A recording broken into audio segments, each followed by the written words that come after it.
Hello, today I'm going to be showing you how you can change your profile name on the Spotify mobile app. One of the cool things about Spotify is kind of like their social aspect of the platform, but you might not want your real name on there. So let's go ahead and make sure we can change our profile name. What we want to do is make sure that we are on the homepage tab here, and then from there we can select the settings icon in the upper right hand corner. You will see right up at the top of the page, you'll see view profile. So let's go ahead and view the profile.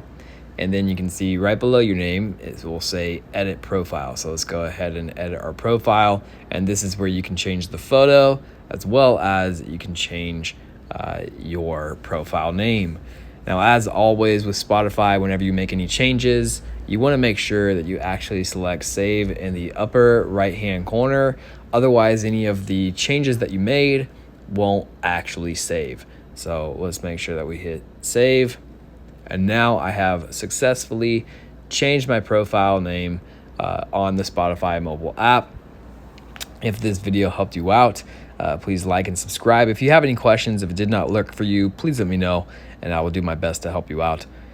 As always, thank you for watching and I'll see you next time.